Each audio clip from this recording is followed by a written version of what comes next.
bendecidos por toda nación.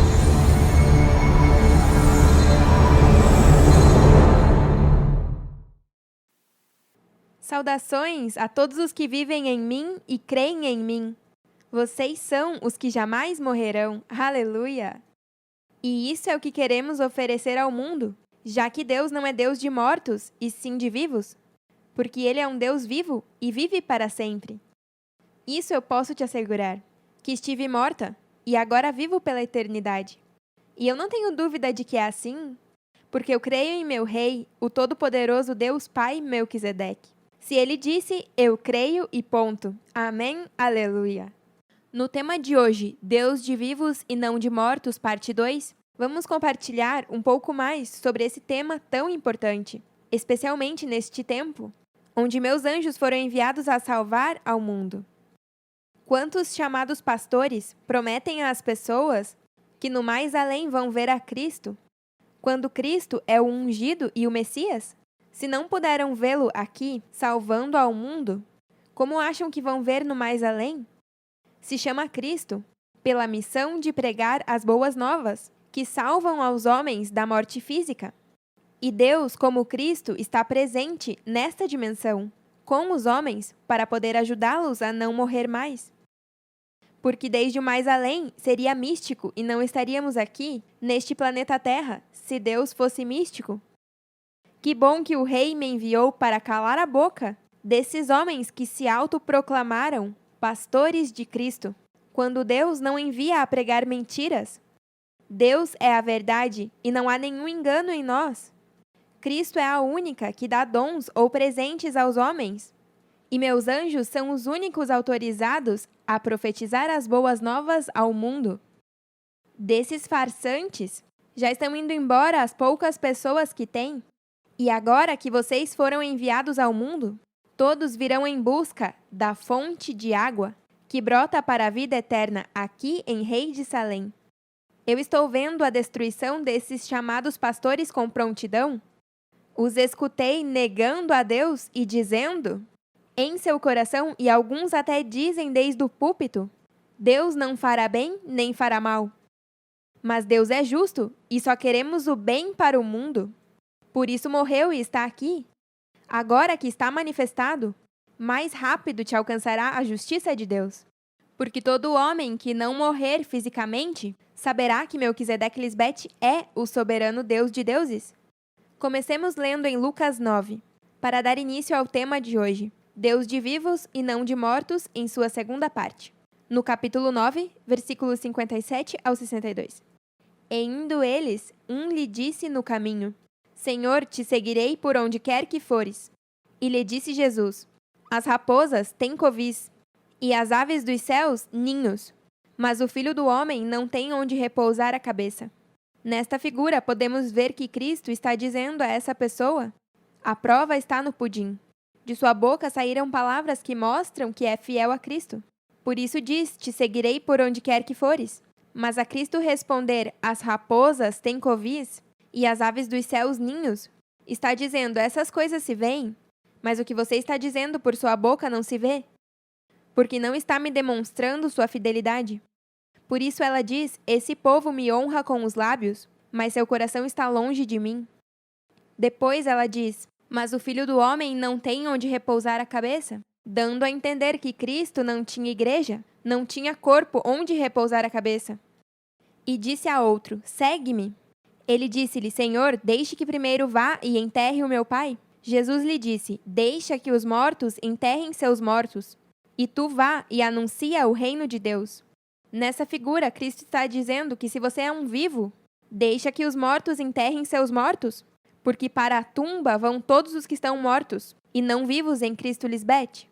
E depois lhe disse, e tu vá e anuncia o reino de Deus, para que os mortos possam viver. Isso é importante, não enterrar um morto. Para isso estão os mortos que creem nesta morte física. Então também disse outro, te seguirei, Senhor, mas deixe que me despeça primeiro dos que estão em minha casa. E Jesus lhe disse, ninguém que pondo sua mão no arado e olha para trás é apto para o reino de Deus. Essa frase, mas deixe que me despeça primeiro dos que estão em minha casa, Está se referindo a alguém que não pôde deixar as coisas do passado no passado? Não pôde aceitar o borrão e conta nova e ainda está vivendo flertando com as trevas? E por isso ela diz: esse não é apto para o reino de Deus. Esse não cabe aqui, porque ninguém que está em meu reino e conhece a Deus pode servir a dois senhores. Não pode servir a Deus e às riquezas, e essas riquezas não são monetárias. Essa figura das riquezas são os deleites da mente carnal que se opõe a tudo o que é Deus limpo e puro. Você sabe o que é Deus sendo rico sem empobrecer, por amor aos homens, e as pessoas por sua dura cerviz não saberem apreciar? Vejamos esse versículo em 2 Coríntios 8:9. Porque já conheceis a graça de nosso Senhor Jesus Cristo, que por amor a vós se fez pobre, sendo rico, para que vós, com sua pobreza, fosseis enriquecidos. Sendo rico, se fez pobre, colocando-se em um corpo de morte, para que vocês fossem enriquecidos também, que é viver eternamente. Se na morte física e no mais além fosse onde se ganha a riqueza de Deus, então para que se empobreceria Deus, se só tem que esperar que morram e cheguem lá? Porque não é assim. Esse é um engano dos chamados pastores. Você sabe por que eles falam do mais além? Porque são uns incrédulos que não creem nem na luz elétrica. Ainda que veem, não creem. E vendem às pessoas a fábula do mais além, porque sabem que no mais aqui não vem a glória de Deus. O que vem ao seu redor é morte, e querem se aproveitar de tudo o que puderem antes de morrer. Se eu fosse hipócrita, eu diria o mesmo que eles, mas por ser a própria verdade, jamais falaria algo que não é. Se lembra quando ela disse: não se turbe vosso coração? Credes em Deus, credes também em mim. Na casa de meu pai muitas moradas há. Se assim não fosse, eu vos teria dito: vou, pois, preparar lugar para vós. E se eu for e preparar-vos lugar, virei outra vez, e vos tomarei a mim mesmo, para que onde eu esteja, vós também estejais. E sabeis aonde vou, e sabeis o caminho. Ela disse: se assim não fosse, eu vos teria dito. É assim mesmo como eu hoje lhes digo toda a verdade, de que o mais além não existe. Quando diz que na casa de meu pai muitas moradas há, não está se referindo à casa de Deus, no mais além onde há ruas de ouro e mar de cristal, como pinta o mundo religioso? Nada a ver. Está falando da mente do homem, que é onde Deus faz morada, como diz em João 14:23. Respondeu Jesus e lhe disse: o que me ama, minha palavra guardará, e meu Pai o amará, e viremos a ele, e faremos morada com ele. Agora, Deus cumpriu essa promessa? Claro que sim, porque não há mentira em Deus. Vocês são as muitas testemunhas, que hoje podem ver as muitas moradas da casa de Deus. Se lembram da nuvem de testemunhas? Bom, vocês são a nuvem de testemunhas, porque alguém que morreu não pode ser testemunha. E neste versículo está se referindo às testemunhas da vida de fé. Isso quer dizer que, como vocês são minhas testemunhas fiéis da fé de Cristo, também o mundo será uma enorme multidão de testemunhas da vida de fé de vocês. Os mortos não podem ser testemunhas. Tem que estar vivo para ser uma justa e boa testemunha. Para que você quer testemunhas se são infiéis como as virgens insensatas, que apagaram por completo minha existência? Cristo disse: eu mesma prepararei lugar para vós, e onde eu estiver, vocês também estarão. Isso não se cumpriu há 2000 anos, e nem havia se cumprido desde então, até agora, nos últimos dias. Dito por Deus e feito por Deus, porque Deus cumpre tudo o que promete. Vamos ver outra evidência que demonstra que Deus não quer que você morra, senão que viva, porque Ele está vivo para sempre. Em Ezequiel 18, do 21 ao 32. Se o malvado se arrepender de todos os pecados que cometeu, e obedecer todos os meus decretos, e praticar o direito e a justiça, não morrerá. Viverá por praticar a justiça. E Deus se esquecerá de todos os pecados que esse malvado tenha cometido. Acaso creem que me agrada a morte do malvado? Não quero que, pelo contrário, abandone sua má conduta e viva? Eu, o Senhor, afirmo isso. Preferimos que um malvado abandone por completo sua má conduta para que viva? Se o justo se aparta da justiça e faz o mal e pratica os mesmos atos repugnantes do malvado, merece viver? Não, senão que morrerá por causa de sua infidelidade e de seus pecados, e não se recordará de nenhuma de suas obras justas. Vocês dizem: o Senhor é injusto. Mas escute, povo de Israel, em que sou injusto? Não são, pelo contrário, vocês os injustos? Aqui Deus está falando às virgens insensatas, que são como o irmão mais velho do filho pródigo. Que injustas e egoístas são as virgens insensatas que ainda estão no velho pacto, da dispensação anterior. Elas pensam que são as únicas escolhidas e predestinadas e não têm que ir salvar ao mundo. O que esperam é a transformação mística de seu corpo para seguir em desordem para sempre. Que equivocadas estão! Deus mesmo disse que não quer a morte, senão que vivam. Elas só pensam em seu grupinho desordenado e não ajudam ninguém fora dele. Vocês acham que eles estão ajudando alguém colocando os pedófilos do Vaticano em sua página? São tão nécias que não sabem que o que estão fazendo é propaganda a esses criminosos que se deleitam em fazer essas coisas? Eu sei o que há nesses mortos do Vaticano. Não necessito sujar minha página, rei de Salém, com essa asquerosidade. É que Martim e sua gente são piores que o Vaticano, porque pelo menos o Vaticano não está atacando a si mesmo. Martim ataca o Vaticano, mas tem com ele adúlteros, pedófilos e toda a sujeira que puder imaginar. Pelo menos o Vaticano não viu a luz, mas Martim e seu combo sim a viram e a rejeitaram. Por isso estão piores que o Vaticano. Em nossa página sempre vê a luz, palavras verdadeiras de Deus mesmo, testemunhos lindíssimos de meus filhos fiéis, louvores a Deus. Vê a ordem perfeita, algo que não se vê em nenhum lugar do mundo fora de meu reino. E isso é porque somos os verdadeiros adoradores de Deus. Aleluia! Somos privilegiados de ser parte desse reino inabalável. Amém, aleluia! Quando o justo se aparta da justiça, cai na maldade e morre, mas morre por sua maldade? Mas se o malvado se desvia de sua maldade e pratica o que é direito e justo, salvará sua vida. Se reconsidera e se aparta de todas suas maldades, não morrerá, senão que viverá. Contudo, o povo de Israel anda dizendo: o Senhor é injusto. Povo de Israel, em que sou injusto? Não são, pelo contrário, vocês os injustos? Portanto, a cada um de vocês, os israelitas, os julgarei segundo sua conduta, afirma o Senhor onipotente. Arrependam-se e apartem-se de todas suas maldades, para que o pecado não lhes cause a ruína. Joguem fora, de uma vez por todas, as maldades que cometeram contra mim, e façam para si um coração e um espírito novo, porque haverá de morrer, povo de Israel. Eu não quero a morte de ninguém. Convertam-se e viverão, afirma o Senhor onipotente. Estes versículos estão claros demais. Deus não quer a morte de ninguém e afirma, enfatizando: convertam-se e viverão. Como pode um chamado pastor dizer que há um mais além, quando Deus mesmo está dizendo que ele não quer que ninguém morra? Cada vez que escuto a um chamado pastor dizer que Deus o enviou a pregar e oferecendo o mais além a minhas ovelhas, se inflama minha ira. São bem hipócritas em dizer que são enviados por Deus a pregar, quando ao mesmo tempo duvidam do que falam, dizendo que não sabem o que vai acontecer no futuro. Como você pode dizer que Deus te enviou e ter dúvida? Então, na verdade, não foi Deus que te enviou e por isso duvida. Eu não duvido do porvir e creio em tudo o que disse e se manifestou por ter crido, porque eu sei quem me enviou e está comigo. É o próprio Deus Pai Melquisedeque, e se Deus é conosco, quem é contra nós?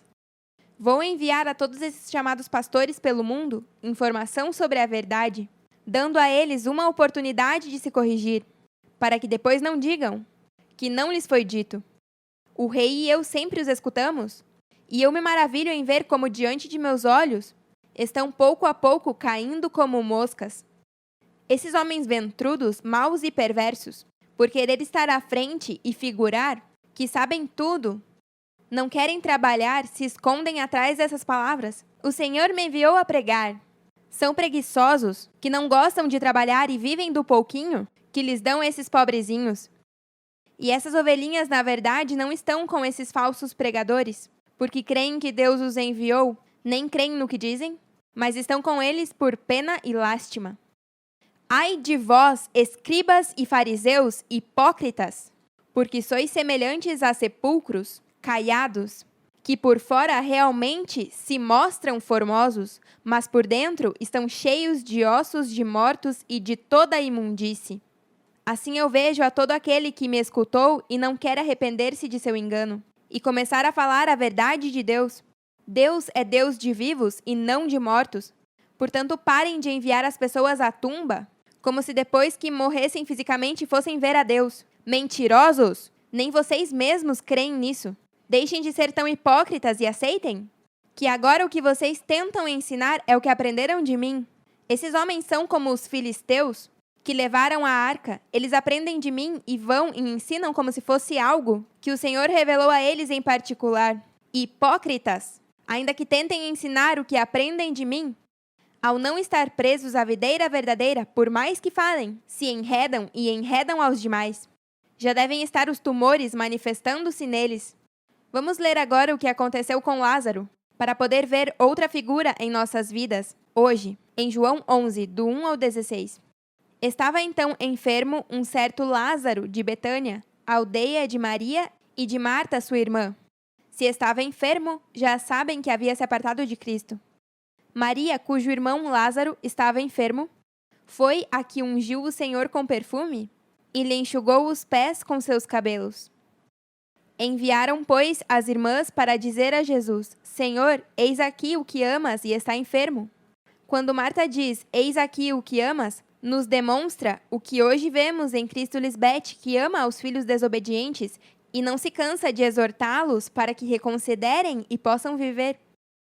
Ouvindo, Jesus disse: Esta enfermidade não é para a morte, senão para a glória de Deus, para que o Filho de Deus seja glorificado por ela. E Jesus amava a Marta, sua irmã, e a Lázaro. Quando ouviu, pois, que estava enfermo, ficou mais 2 dias no lugar onde estava. Aí há uma figura que devemos observar para poder aplicá-la ao espiritual. O Messias ficou mais 2 dias no lugar onde estava. Mas por que esperou 2 dias, se ele disse que essa enfermidade não é para a morte? Quando por ter esperado 2 dias é que Lázaro morreu?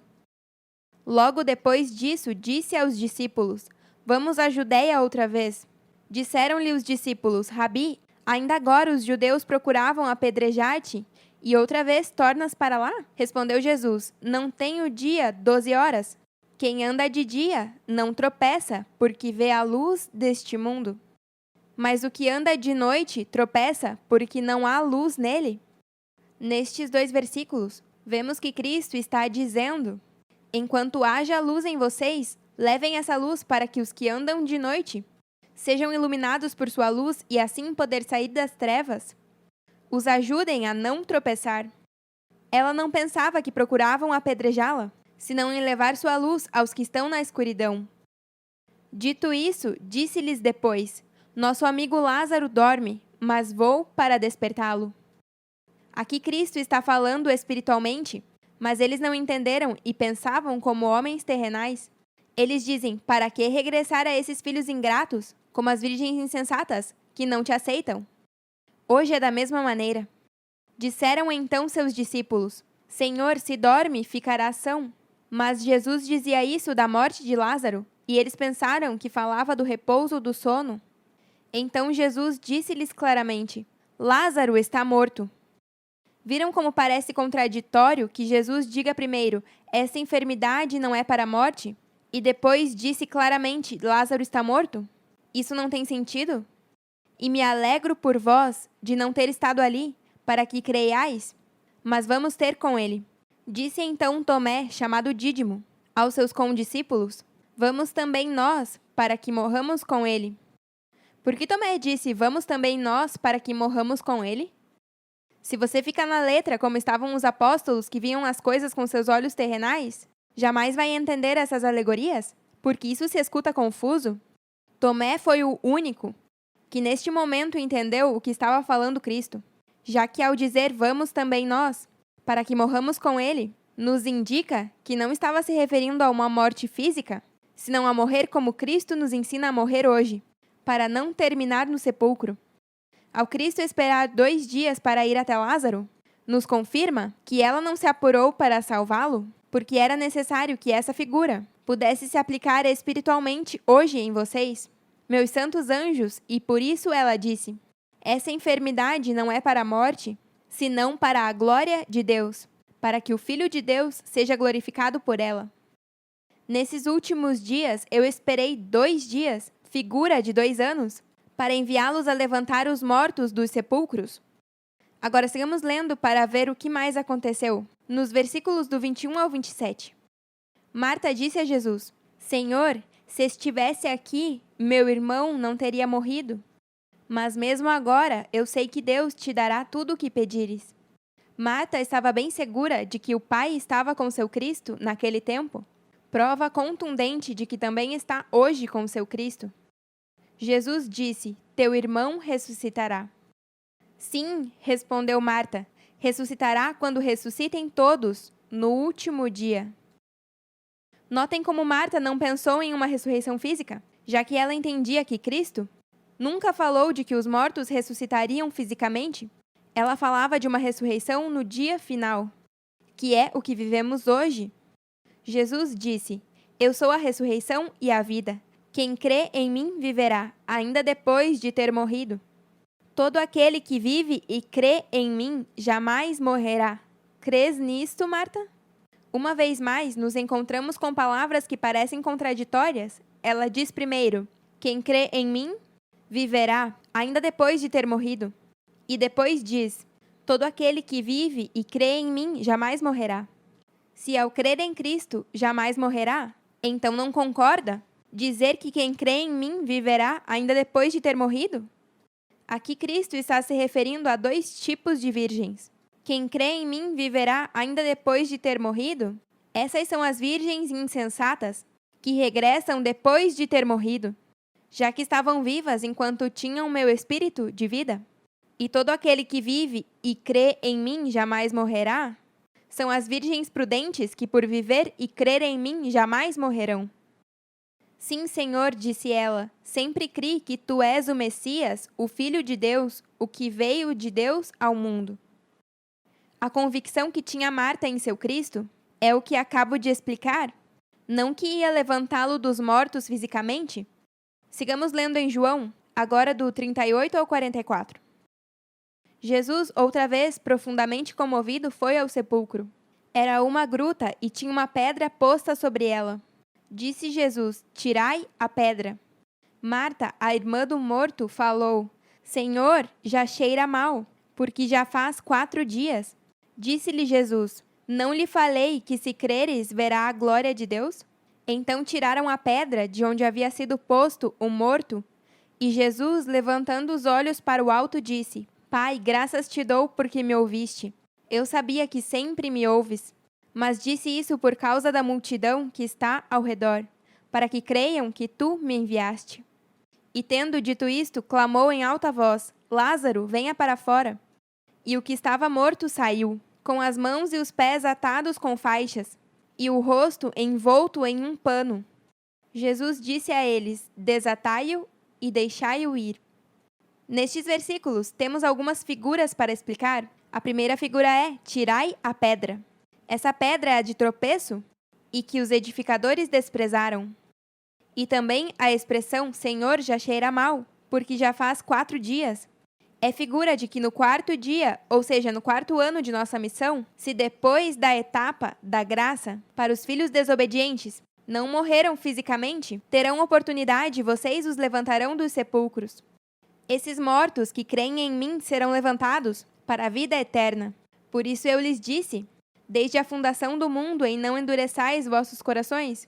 Não sejamos como esse irmão mais velho que não conhece bem seus pais e só pensa em si mesmo.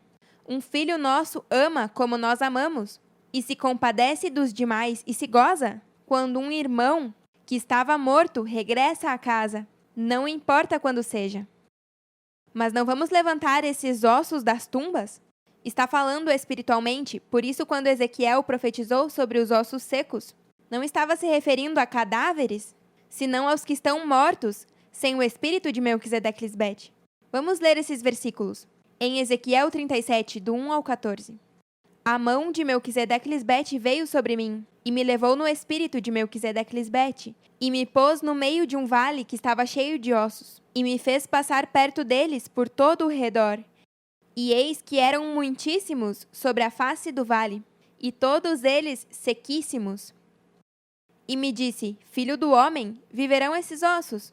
E disse: Senhor Melquisedeque-Lisbete, tu o sabes. Então me disse: Profetiza sobre estes ossos e diga-lhes: Ossos secos, ouvi a palavra de Melquisedeque-Lisbete. Assim disse Melquisedeque-Lisbete o Senhor a estes ossos: Eis que eu farei entrar espírito em vós e vivereis.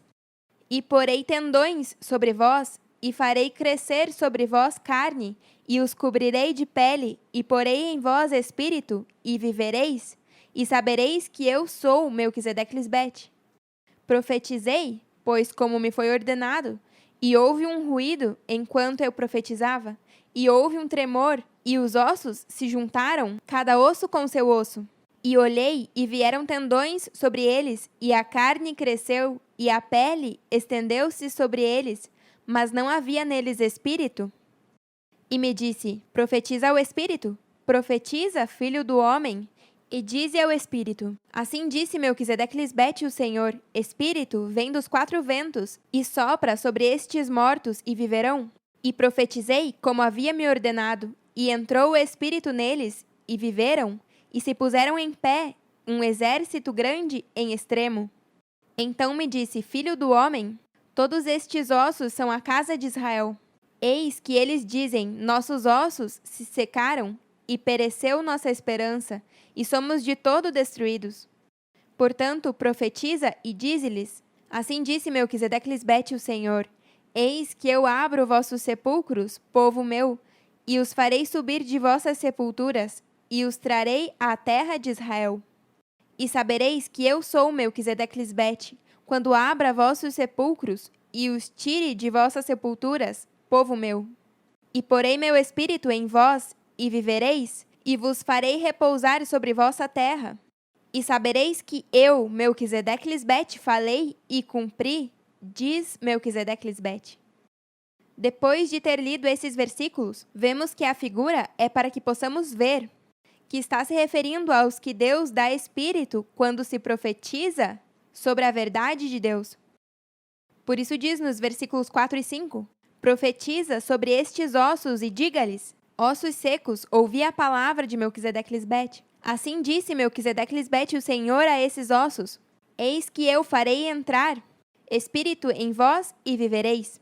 É através de minha palavra e de vocês profetizando sobre a verdade de Deus. Essa é a única forma de receber ao Espírito que provém de Deus. Outra mentira que usam os autoproclamados pastores é que se nasce com o Espírito de Deus, e isso é falso. Entram neste mundo vazios e saem vazios, por isso morrem. Mas quando escuta a palavra de vida e crê nela, não morrerá jamais. Deus é quem diz isso. Portanto, de onde tiram esses homens nécios, que todos nascem com o Espírito? São mesmo dignos de lástima, e se não se corrigem, deixarão de ser, e esse será seu fim, porque o que eles pregam é uma mentira. Se lembram do ladrão que estava na cruz juntamente com Cristo? O que se arrependeu antes de morrer? Vamos terminar olhando esse versículo em Lucas 23, do 42 ao 43. E disse a Jesus: Lembra-te de mim quando entrares em teu reino. Então Jesus lhe disse: Em verdade te digo que hoje estarás comigo no paraíso. Ele morreu juntamente com Cristo, e isso é uma figura do que vivemos hoje em morrer juntamente comigo. Por isso hoje vocês estão no paraíso. Cristo não disse que no mais além estaria com ela e com o Pai. Ela disse: Em verdade te digo que hoje estarás comigo no paraíso. Ou seja, te digo a verdade, se ouvires hoje minha voz, estarás comigo no paraíso. O paraíso é na mente, e aí é onde Deus passeava, quando viu o que maquinava Adão quando desobedeceu. Todo o escrito no Evangelho Eterno é figura, do que vivemos hoje. Se não entendemos as figuras, vamos ser a piada do mundo, como são os chamados cristãos e as demais religiões. Eles, não podendo explicar o significado do que na verdade significa o escrito na Bíblia, para o mundo secular, são taxados de loucos e infantis. E aos meus filhos fiéis, ninguém os envergonhará. Escrito está por Deus mesmo, em seu Evangelho eterno: todo aquele que crer em mim não será envergonhado. Amém, aleluia! Os amamos para sempre e nos vemos logo.